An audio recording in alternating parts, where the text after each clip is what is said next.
Hello student, welcome to chemistry class. तो आज हम लोग पढ़ने वाले हैं केमिकल बॉन्डिंग का इंट्रोडक्शन कि एक्चुअली बॉन्ड बनता कैसे है। ठीक है, तो चलिए स्टार्ट करते हैं। बॉन्डिंग बॉन्डिंग का मतलब होता है बॉन्ड।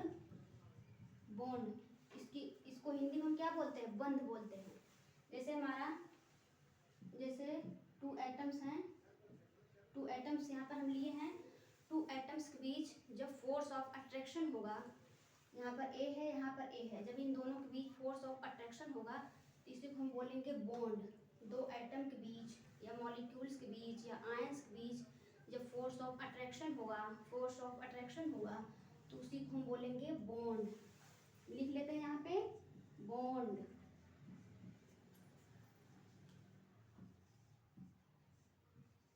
ये बॉन्ड हम बना दिए। अब लिखेंगे force of attraction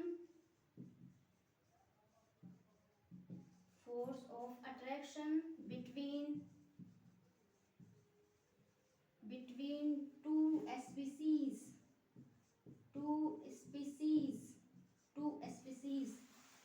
force of attraction between two species हमारा कोई भी हो सकता है। दो एटम्स हो सकते हैं, दो मॉलिक्यूल्स हो सकते हैं, दो आयंस हो सकते हैं। पॉजिटिव और नेगेटिव फोर्स ऑफ अट्रैक्शन वो हमारे कोई भी आयंस या मॉलिक्यूल्स कुछ भी हो सकते हैं। अब यहाँ पे हम बॉन्ड बनाए हैं, अगर इसी जगह पर अपोजिट करके बोलें कि यहाँ पे अगर रिपल्सन होने लगेगा तो यहाँ पर क्या होगा? अभी तो अट्रैक्शन हो रहा है तो बॉन्ड बन रहा है।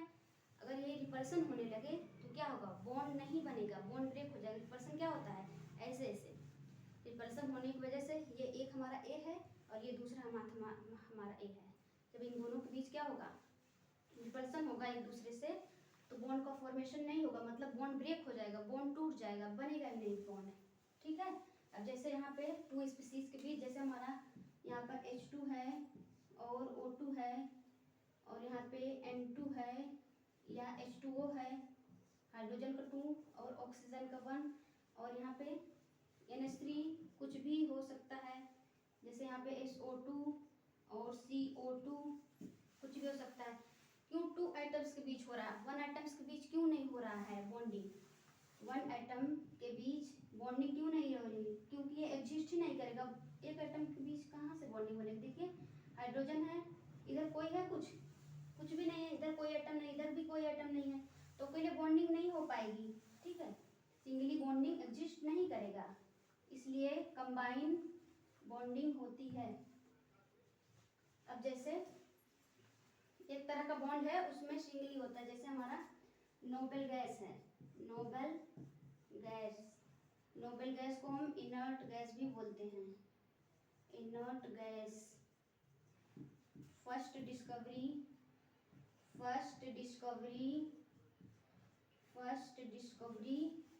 किसकी हुई थी? आर्गन की। इनर्ट गैस में फर्स्ट डिस्कवरी आर्गन, Ar से रिप्रेजेंट करते हैं। आप लोग पीरियोडिक टेबल में पढ़े हैं कि आर्गन 288, इसके आउटर मोशन में 8 इलेक्ट्रॉन होते हैं, 8 इलेक्ट्रॉन, इसलिए यह बॉन्डिंग में पार्टिसिपेट नहीं करता है। 8 इलेक्ट्रॉन हमें माना जाता है कि ये फुलफिल्ड है, इसका एकदम फुलफिल्ड है, तो ये बॉन्डिंग में क्यों पार्टिसिपेट करेगा? बॉन्डिंग में पार्टिसिपेट ही नहीं करेगा। 8 बॉन्ड है, जैसे यहाँ पे अगर आप आर्गन O बना दे रहे हैं, Ar और O, Ar यहाँ पर H ले रहे हैं, ये बॉन्ड बनाएगा ही नहीं, क्योंकि अगर ये बॉन्ड बनाएगा तो बहुत मतलब बनाएगा ही नहीं, एग्जिस्ट नहीं करेगा। ठीक है, इसीलिए हम नहीं करते, तो फॉर्मेशन नहीं होगा। ठीक है। अब जैसे हम या H2O का स्ट्रक्चर बनाए, NH3 का स्ट्रक्चर बनाए तो क्या होगा? H2O NH3 का अगर स्ट्रक्चर बनाना चाहेंगे, जैसे यहाँ पे H2O CO2 और NH3 अगर स्ट्रक्चर हम इसका बनाना चाहेंगे तो NH3 के पास एक लोन पेयर इलेक्ट्रॉन और 3 बॉन्ड में है। आगे इसको हम पढ़ाएंगे डिटेल्स में। C डबल बॉन्ड और यहाँ पे O सेंट्रल एटम, यहाँ पर हाइड्रोजन और यहाँ पर हाइड्रोजन और 2 लोन पेयर्स ऑफ इलेक्ट्रॉन यहाँ पे हैं। अब देखिए अगर इसका हम शेप जानना चाहेंगे तो ये जो हमारा H2O है, देखिए जैसे अपोजिट में B दिख रहा है, और ये NH3 अगर लोन पेयर को हम नहीं देखेंगे तो यहाँ पे क्या कैसा शेप दिख रहा है, कुछ कुछ पिरामिड जैसा दिख रहा है, देखिए कुछ पिरामिड जैसा। और ये हमारा क्या दिख रहा है, एकदम लीनियर। CO2 हमारा लीनियर में दिख रहा है और H2O हमारा अपोजिट में अगर आप देखेंगे तो वी शेप। इसको हम शेप में 3 नाम से इसको हम जानते हैं, एक एंगुलर, वी शेप और एक को बोलते हैं बेंट। और यहाँ पे पिरामिडल शेप, यहाँ पर लीनियर। तो साइंटिस्ट ने सोचा कि ये तो अलग अलग शेप में आ रहे हैं, अब क्या होगा, तो उन्होंने 4 थ्योरी दी थी, ठीक है, 4 थ्योरी दी थी, मतलब 4। क्या है वो theory,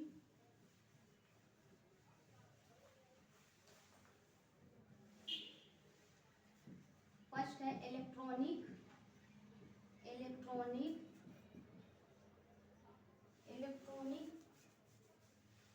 theory of valency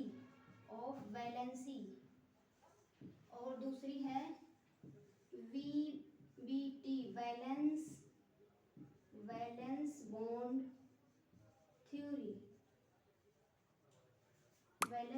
theory, तीसरी है वैलेंस सेल इलेक्ट्रॉन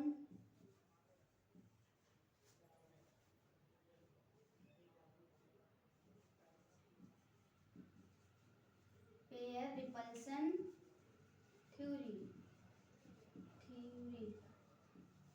एक हमारा है फोर्थ MOT मॉलिक्यूलर ऑर्बिटल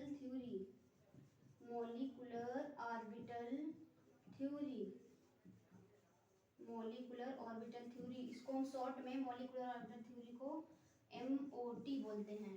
और valence shell electron pair VSEPR,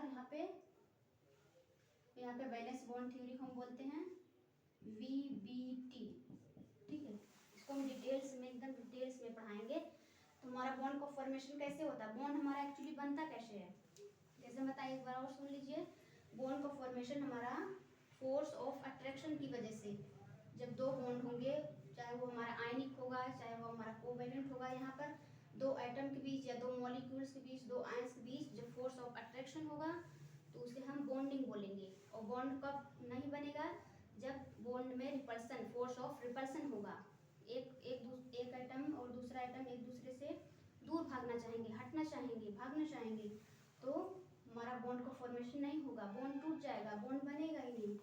और आर्गन में क्यों सिंगली बॉन्ड आर्गन बना रहा है, क्यों ज्वाइन में नहीं बना रहा है, क्यों कंबाइन में नहीं बना रहा है, तो आप पीरियोडिक टेबल में पढ़े होंगे कि आर्गन के आउटर मोशन में 8 इलेक्ट्रॉन होता है। जब 8 इलेक्ट्रॉन होगा तो हम सीखें 8 इलेक्ट्रॉन मतलब ऑक्टेट कंप्लीट, इसीलिए आर्गन हमारा बॉन्ड में पार्टिसिपेट नहीं करेगा। और जैसे हमारा HCl है, जैसे ये हमारा HCl है, हमारा H2 है, ठीक है, ये बॉन्ड फॉर्मेशन इसलिए कर रहे हैं क्योंकि ये बॉन्ड, यहाँ पे देखिए हाइड्रोजन 1 Cl के पास कितने इलेक्ट्रॉन हैं, 7 इलेक्ट्रॉन है, इसका ऑक्टेट कंप्लीट नहीं है, 8 इलेक्ट्रॉन लेना चाहेगा और बॉन्ड बनाएगा। ये बॉन्ड हमारा वीक भी हो सकता है, स्ट्रॉन्ग भी हो सकता है, यहाँ पर कोई भी एटम हो सकते हैं, ग्रुप हो सकते हैं, या मॉलिक्यूल्स या आयंस, कुछ भी यहाँ पे प्रेजेंट हो सकते हैं। और हमारा बॉन्ड का फॉर्मेशन होगा, या तो स्ट्रॉन्ग बॉन्ड बनेगा या तो वीक बॉन्ड बनेगा, लेकिन हमारा बॉन्ड जब बनता है तो फोर्स ऑफ अट्रैक्शन से ही बनता है। ठीक है, समझ में आया? ठीक है, थैंक यू फॉर वॉचिंग।